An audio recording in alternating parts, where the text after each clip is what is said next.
Welcome to Win English Lab. Let's begin. Okay, Jake, quick question, and I want you to answer it naturally, no thinking, just go. Oh no, when you say no thinking, just go, it always ends badly for me. Ready? Tell me about yourself. What? Go ahead. Tell me about yourself. I'm Jake. I work here. I like coffee. I have a cat named Gerald. Gerald. He's a very serious cat, very professional, very judgmental.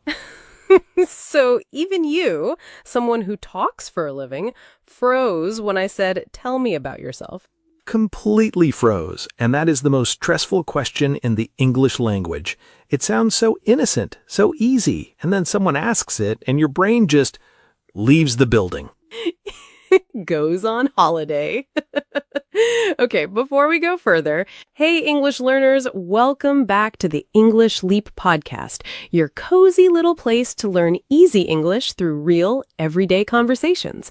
I'm Anna. And I'm Jake. And we are so happy you are here today, genuinely, because today's episode is one of those topics that sounds simple, but is actually incredibly useful. Yes, today we are talking about how to talk about yourself in English with confidence, with ease, and without sounding robotic, boring, or like you are reading from a job application. And here is our promise to you. By the end of this episode, you will know how to introduce yourself naturally, talk about your background, describe your personality, share your hobbies, and talk about your goals and dreams in real, confident English. Not textbook English, not rehearsed English, real English. The kind that makes people think, wow, this person is interesting. I want to keep talking to them. Which is the goal of every conversation, really. And this is a B2 to early C1 level episode. So we will use natural English, useful phrases, and some stronger vocabulary, but we will explain everything clearly as we go. And later, we will give you a full useful phrase round for talking about yourself in daily life. Simple phrases, but very powerful when you use them naturally. Yes, so by the end, you will not just understand the idea, you will have real sentences you can copy, practice, and use when someone asks you about yourself. And after that, we will have our word tour section, where we take the most useful words and phrases from today's conversation and show you how to use them in real life. So stay with us, get comfortable, and let's do this together. Okay, so why is this question so hard? Because honestly, it should not be. You know yourself better than anyone. You would think so. Right? You have been living in your own head your entire life. You are the world expert on yourself.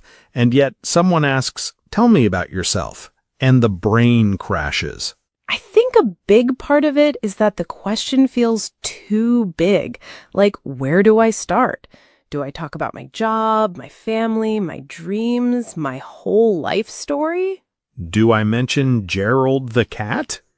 Probably not on the first meeting, but you make a good point. The question has no clear starting point, and that is what makes it feel overwhelming. There is also something else. A lot of people feel self-conscious when they talk about themselves. Self-conscious. Yeah, say more about that. So self-conscious means you are very aware of yourself, how you look, how you sound, and what other people might think of you. You start asking yourself, am I saying too much? Am I boring them? Do I sound arrogant? And that makes everything harder. It does, because instead of just talking, you are talking and judging yourself at the same time, and that is exhausting. And for English learners, there's an extra layer. You're thinking about what to say and how to say it in English. That's a lot happening at once. It really is. And I want to say this clearly. That nervous, slightly panicked feeling is completely normal. Even native English speakers feel it. Yes. So the first thing we want to do today is take the pressure off. Talking about yourself in English is a skill. And like any skill, you can learn it, practice it, and get better at it. And that is what we're going to do, step by step. Okay, let's start at the beginning. The introduction. You meet someone new. what do you actually say? Right, because the version most people learn in English class is, "Hello, my name is Jake. I am 32 years old. I live in London. I am a podcast host." And then everyone just stares at you. Yes, it sounds like you're reading from a very serious application form. It does. In real life, it sounds robotic. It sounds stiff. And most importantly, it gives the other person nothing to react to. There's no personality in it. Right. A good introduction gives people something to hold on to, something to respond to. It starts a conversation, not just delivers information. Yes. So instead of, "My name is Jake and I am 32, you might say something like, "Hey, I'm Jake. I'm actually from a small town in the north of England," which surprises people because apparently I don't have the accent. And then you smile. See? Already interesting. Already a conversation starter. People are going to go, "Oh, really? Where from?" And now the conversation is moving. That is all an introduction needs to do. Give people a thread to pull. A thread to pull. I love that. So you include one small, interesting detail, something that naturally invites a follow-up question. Yes, and the detail doesn't have to be dramatic. It doesn't have to be, "I climbed Everest," or "I once met a president." It can be small and human. Like, I'm Anna. I grew up in Italy, but I've been living abroad for about 6 years now, which means I spend a lot of time missing Italian bread. And that is a great introduction because it's warm, it's a little funny, it's personal, and now I want to know more. Where abroad? What kind of bread? What do you do? Where are you going next? All because of bread. Never underestimate bread. So the formula, if you want to call it that, is your name, one sentence about your background or current life, and one small human detail that invites a response. And don't worry about being perfect. The goal is not to give the perfect introduction. The goal is to make the other person feel comfortable and curious. Right, because first impressions... Oh, first impression. Tell me what you mean by that. Sure. A first impression is the opinion or feeling someone forms about you the very first time they meet you. And it can happen quickly, sometimes before the conversation is even warmed up. So what you say and how you say it in those first moments really matters. But here's the good news. A first impression doesn't have to be spectacular. It just has to be genuine, warm, real. Yes, and that's something anyone can do. Okay, so you've introduced yourself, the conversation is going, and then someone asks, "So where are you from? What's your background?" And again, that is a big question. There's so many ways to answer it. Right, so let's start with the basics. Background in conversation means your history, where you grew up, where you studied, where you have worked, and where you come from culturally or professionally. It is the story behind who you are now. Your origin story, like a superhero, but hopefully with fewer explosions. Hopefully, I would prefer a calm origin story. Same. So how do you talk about your background naturally? The key is you tell a short story, not a list. What do you mean? So instead of saying, "I am from Egypt, I studied engineering, I worked in Cairo for 3 years, now I live in Dubai," you might say something like, "I grew up in Egypt, actually in Alexandria, which is this beautiful city right on the Mediterranean. I studied engineering there, and then I ended up in Dubai a few years ago for work. And honestly, I love it here." See, that is the same information, but a completely different feeling. The first version is a list. The second version is a person talking. Yes, and notice the small additions. Actually, honestly, this beautiful city. Those little words and phrases give your speech personality. They make it feel natural. Right, so a few phrases that help when talking about your background are, I grew up in. This is a very natural way to talk about where you were raised.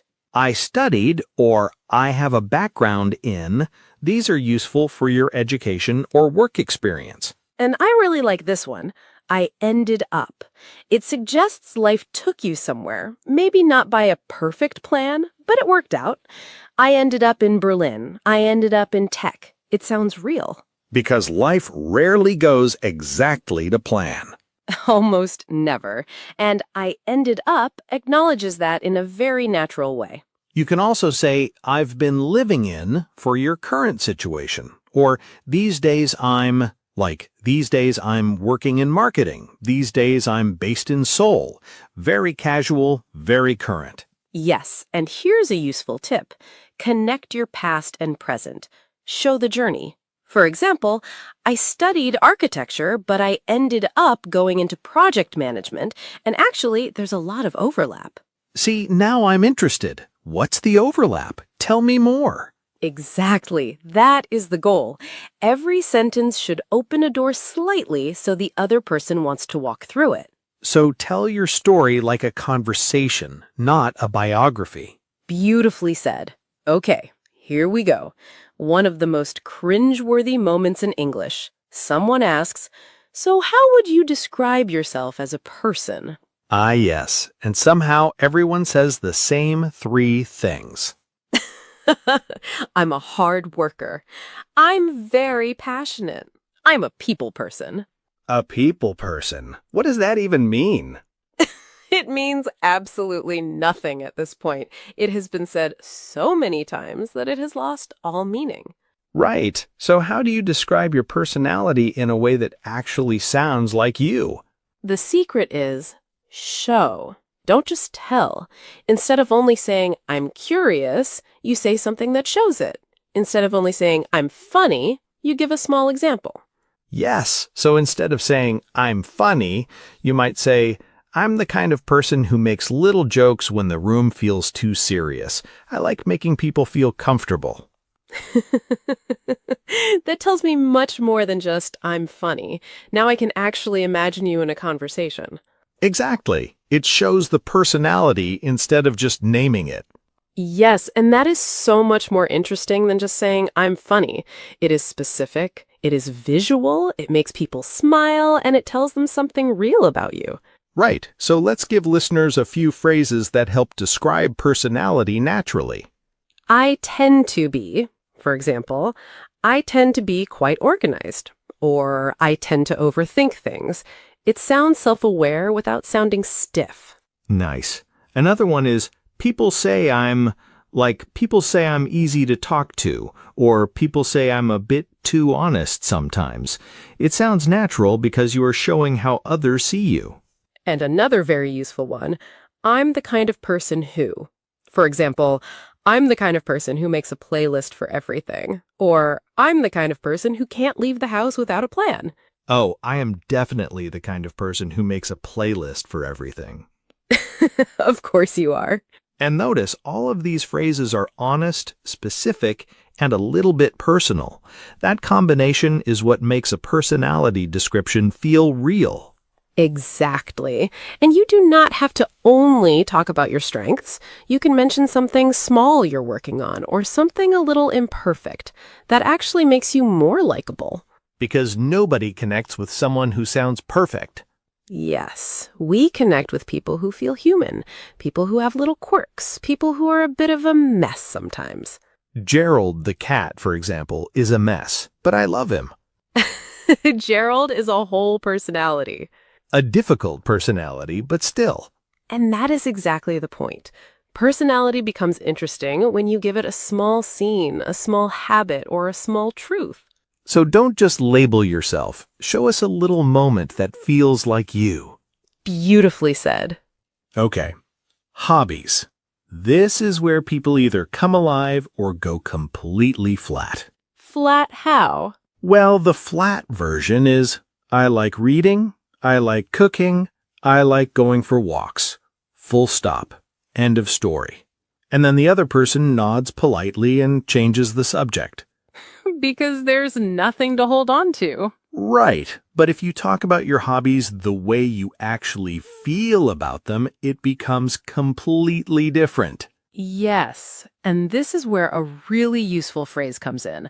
I'm passionate about. Passionate about. Yeah, what does that actually mean compared to just saying, I like? So, passionate about means it is not just something you enjoy. It is something that genuinely excites you, something you care deeply about, something you could probably talk about for a long time if someone let you. Right. So when you say, I'm passionate about cooking, it tells a different story than, I like cooking. It says, this matters to me. I invest time in this. Ask me more. So, let's practice, Jake. What are you passionate about? And don't say Gerald. Okay. Honestly, I'm passionate about music, especially old records. I spend some weekends going to small music shops looking for albums I have never heard before.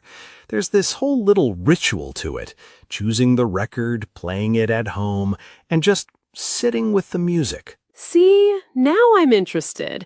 Now I want to know which music shops, which albums, what that little ritual feels like. Because I didn't just say, I like music. I gave it color. I gave it texture. Yes, and that's all it takes. Add one or two specific details.